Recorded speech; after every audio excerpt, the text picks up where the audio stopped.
Hello everyone, this is a video lecture for Math 1325, Business Calculus, section 12.5. We're doing the fundamental theorem of calculus, which is exactly what we talked about last time, and yet we weren't able to use it. So quick recap, basically we're going from a to b of f of x dx, and that's equal to cap f of b minus cap f of a. So really what we're doing is we're taking our integral and then we're plugging in our two numbers, subtract it, get an answer. Cool. Let's do it. So, there's really nothing else to talk about. I did talk a lot about it in the last section, the very, very beginning of that section. If you want a recap of what that's all about, or it's been a bit, just go back to that video and you'll see all of what I was talking about, okay? But here, we're just doing the math side of things, the algebraic kind of not just adding numbers, but doing it with the calculus stuff. So they say change from 10 to 15. The change from this, yeah. Okay, the change from x equals 10 to x equals 15. What they're trying to get at here, that's a capital F already, so you already done. So you just plug them in. That's it. They're like really, really, really hand-holding yourself right now. They're just saying, hey, let's do this. I'm going to hold your hand as we go through this here. I would say it's kind of like holding your hand as you walk in your own house. I don't think you're going to need that really. But hey, you know what? That's what we're here for. I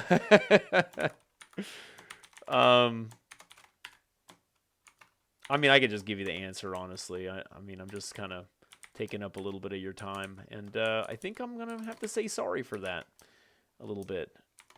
I don't know if this clicky keyboard is annoying to you or not.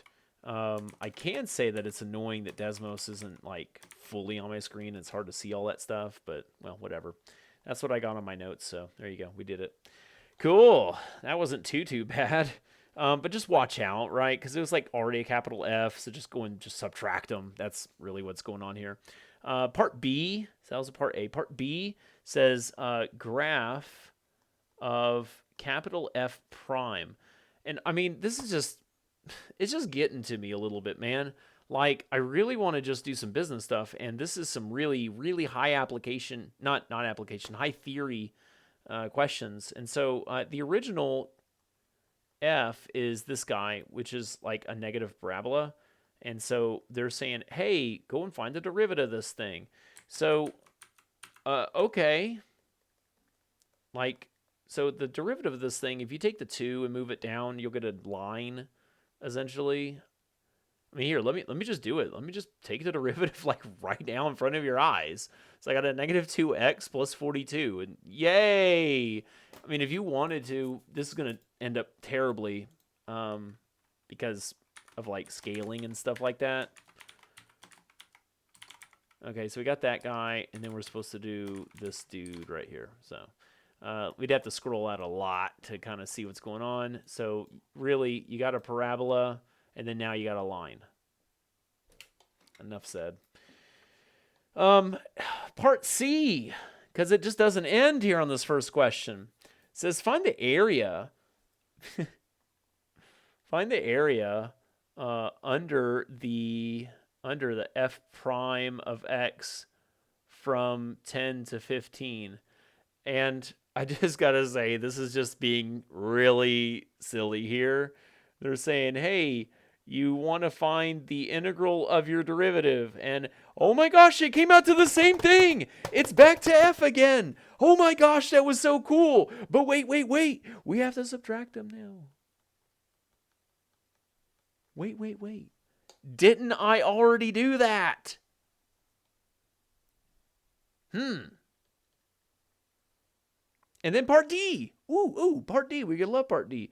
It says, are they equal? And you're going to say yes. Way to go, homework. Way to go, homework, to make such an easy concept confusing.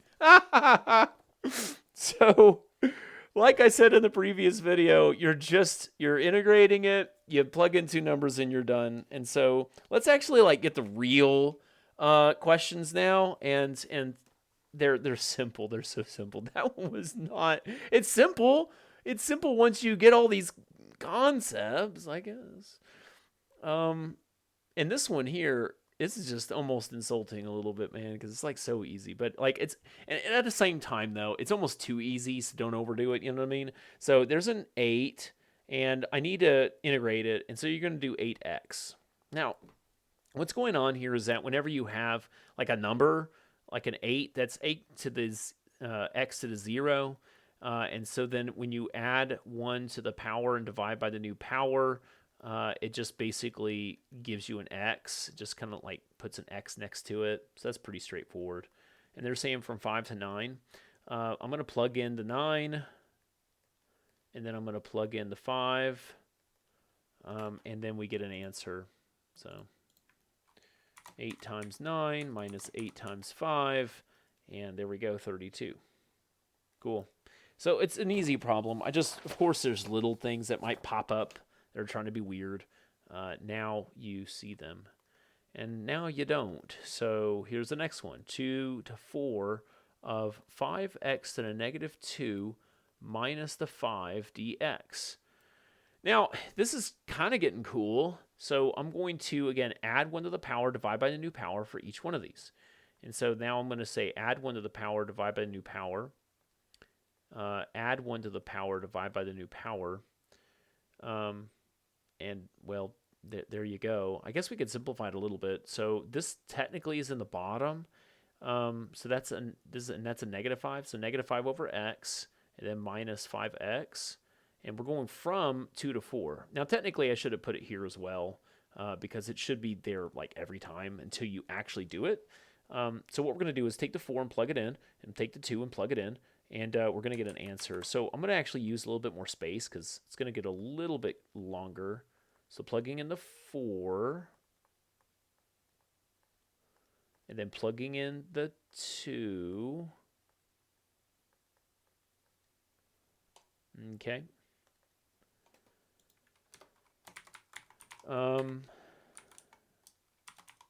Let's do it.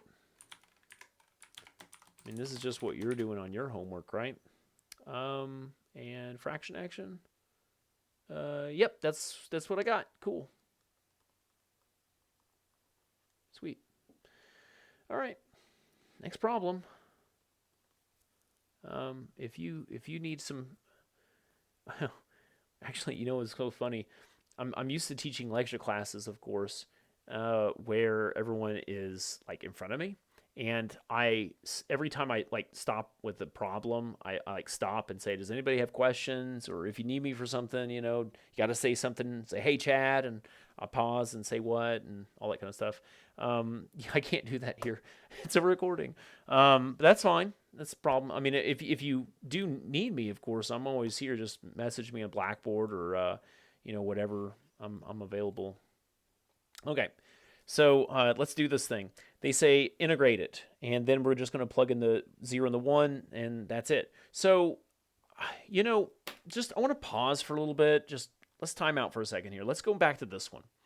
Desmos graphing will take care of all of it for you, and it's not because that's int and integral.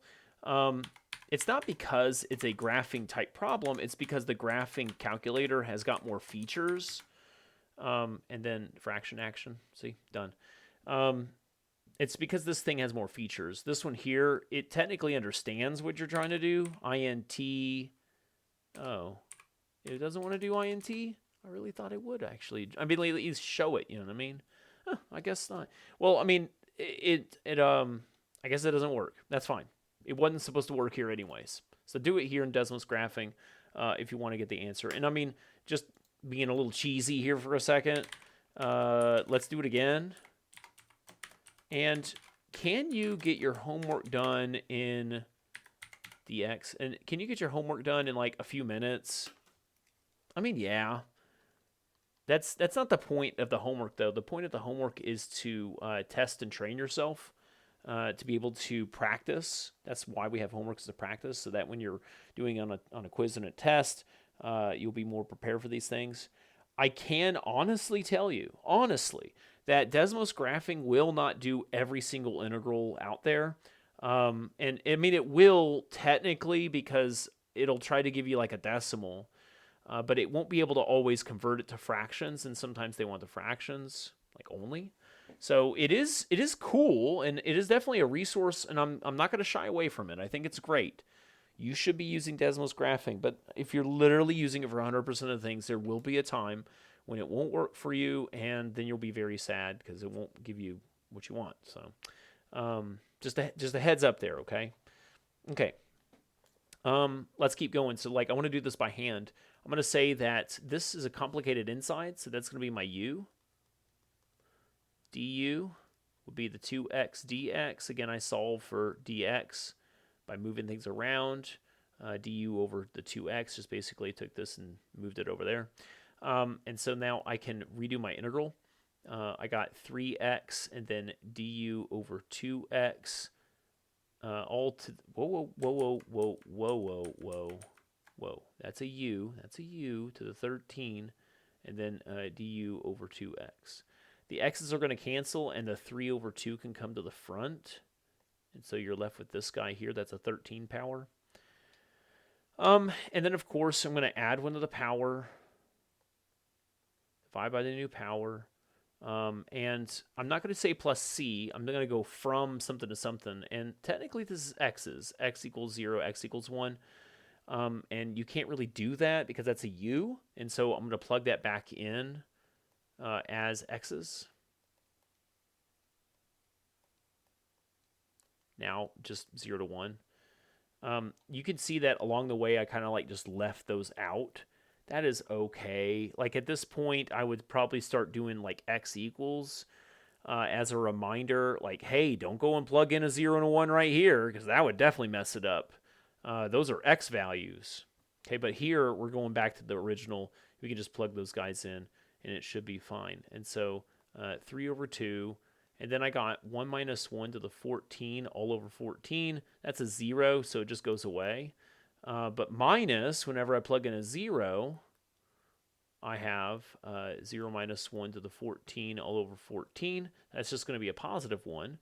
And so then it's basically a negative 3 over 2 times 1 over 14, negative 3 over 28. And that's how we got it. Cool. On my notes, I have done every single one of them by hand. But again, Desmos graphing is here for you, and you can use it on your exam. I would just, again, caution against using it literally every single time because there will be a time when it does not work the way you want it to. Okay. So, 12,549. So we got a function f of x is equal to 600 minus 30x, and they want to go from 0 to 2. And they say find the average value over that interval. Okay, so to find the average value, the average is like the sum divided by the number of, I'll just put an n, the number of things, entities, the number of entries that you have. So as an example, like you want, again, this is a very easy example. So you say I want the average between 1 and 3, divide by 2 though. The reason why we're dividing by 2 is because there's 2 entries. So if you want the average between 1, 3, and 4, now we're going to divide by a 3. And so then we got 8 over 3, which is, I don't know, 2.6, I guess, 7. Am I right about that? There you go. Yep. So the average, again, is just going to be add it all up, divide by a number. Well, this add it all up part is my integral. And so to find my average, I'm going to like do my integral, essentially, and then divide by the interval, the width, I guess you would say, more like a width. Okay. And in this case, that's going to be 0 to 2. is 2. Yeah. So let me give you the actual formula now. So this is a to b of f of x dx divided by b minus a. So that's your average value, is that. And that looks fancy, but really we're just going to find the integral and then divide by 2, and then we're done. So here we go. So I'm going to say the integral of the 600 minus the 30x dx. Yep. And we're going from 0 to 2. And then all this divided by 2, essentially. So I'm going to add 1 to the power. Divide by the new power. Add 1 to the power. Divide by the new power. From 0 to 2, all over 2. And so 30 over 2 is a 15. So I got 600x minus 15x squared from 0 to 2. Again, all over 2 here in a second. Plugging into 2,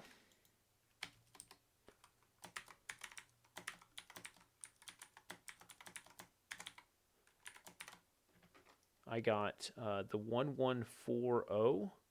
Then whenever I plug in a 0, I should get a 0. And then all divided by 2.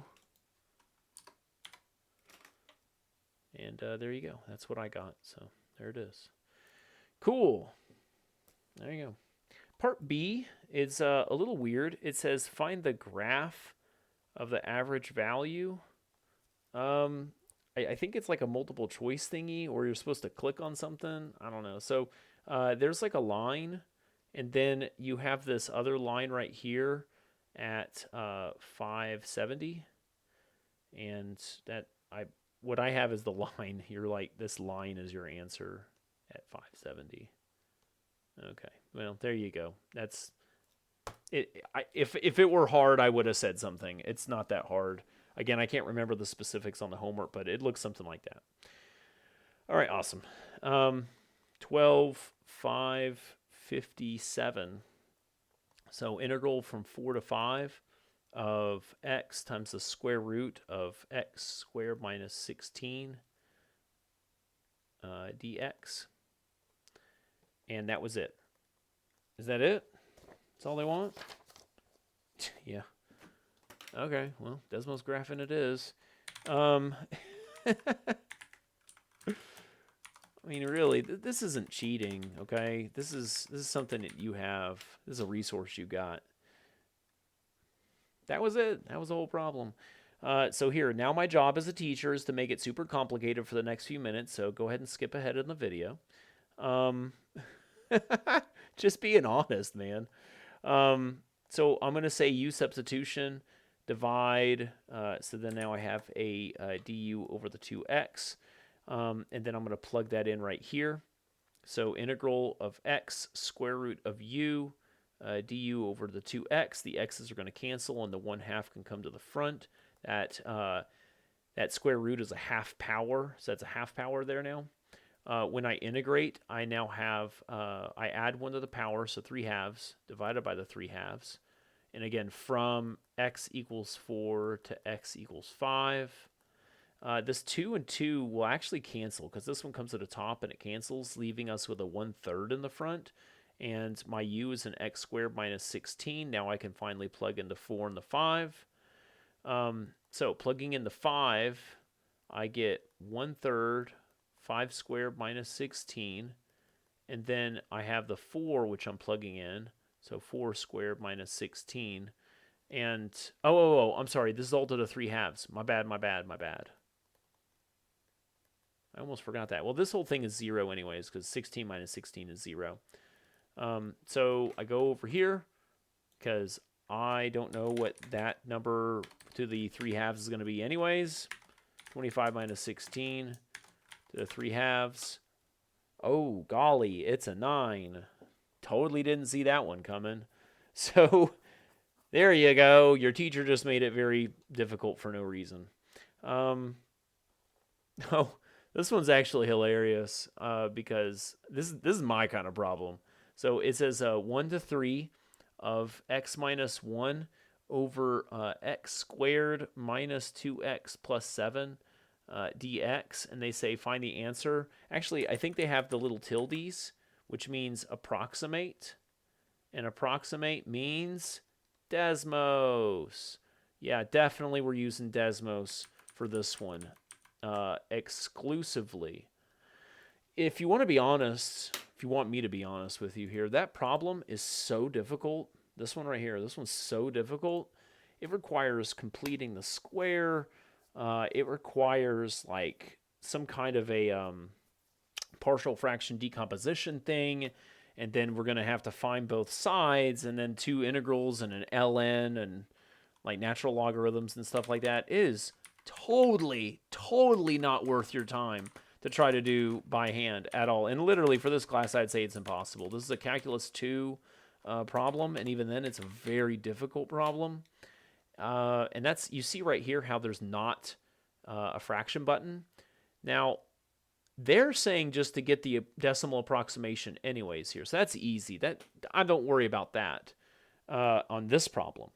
But let's just say that it was something that was a little easier, and yet it required you to get a decimal, or I'm sorry, a fraction, but it couldn't give it to you. That's why we're doing these by hand, so that in those rare cases, you are a little bit more prepared. But at least there, not a big deal. We just move on. So that's good.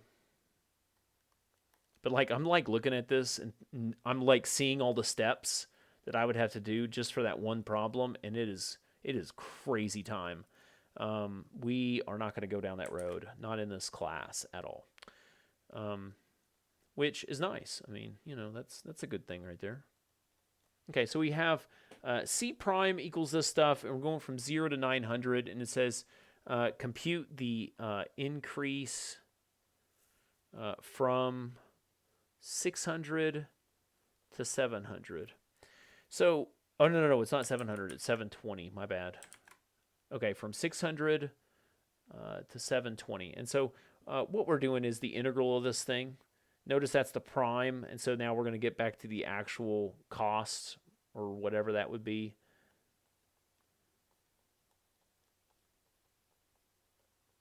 Like that. The 0 to 900 is just saying, like, hey, that's our valid range, or well, domain, and these values are definitely inside of that, so we're good there. That's not a problem. Okay, so I'm going to integrate. I got 700x. This is technically just a 1/3 x, and so not to make it too complicated, you basically just keep the 1/3 and then x squared over 2 from 600 to 720. And then I plug them all in, and yeah, I could just do Desmos graphing, but, you know, I'm going to try to be a good teacher once in a while, okay?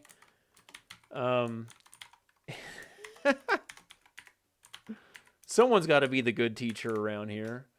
Actually, I want... Oh, no, I didn't want that. Stop taking pictures. Sorry. I'm going to plug in that one first, so I got the 417600. And then I'm going to plug in the 600. No, again, stop it. We don't need that. I'm just clicking weird buttons because I'm trying to look at the screen and stuff like that. Okay, so I'm supposed to subtract these two guys. And yeah, that's... I wouldn't have been clicking all these weird buttons if I had just done Desmos graphing. Right. Just use Desmos graphing. It's okay. All right. Cool. I actually only have one problem left, and this one here is funny. So, oh well. Funny, like it's kind of strange, but not terribly hard. So I got W prime of t is equal to 0.3 e to the 0.1 t. Okay.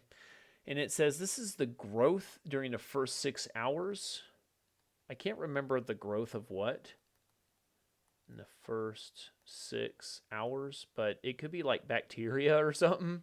I don't know. It could be something small or big. I don't know. This is just growth in the first 6 hours. Okay, cool. So, we're supposed to compute the growth in the first 6 hours. Well, this is the prime, so this is the rate, and they're wanting just what it would actually be. So we're just going to go 0 to 6 of this thing here and be done with it.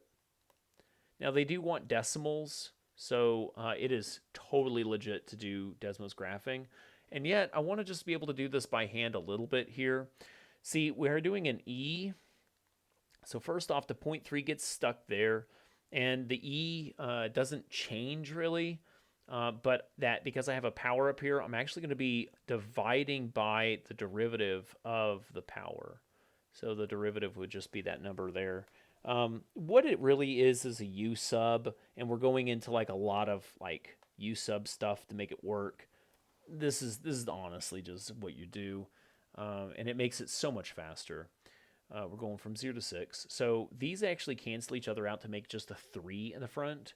And so I got a 3 e to the 0.1 times 6 minus 3 e to the 0.1 times 0. Don't exclude this. That e to the 0 is a 1. It's actually going to be a 1.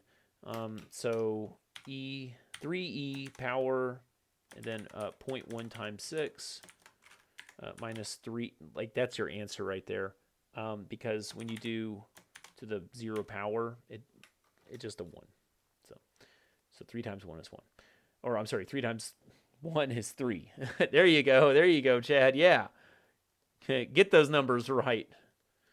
Okay, and there you go. That was part A. And then they say, what is the growth from 6 to 12 hours? And, I mean, you're just repeating yourself, really. So let me set it up. So it's going from 6 to 12 of the exact same thing. 0.3 e to the 0.1 t dt. Now, when I use my Desmos graphing for this, because I'm just kind of getting bored with it, we are obviously going to be using an x. I think that you can use other letters here, but I'm going to just be like straight basic with you here. And I'm using x, and that is fine. Again, other letters probably work, but I'm just, in this class, just keep it chill. You know what I mean? There you go. And you're done. I didn't want to do that problem because it's the same problem twice. We're actually done with chapter 12. Cool. We only got one chapter left, and then we're done with the entire course. So that's awesome. Thank you very much, and have a great day.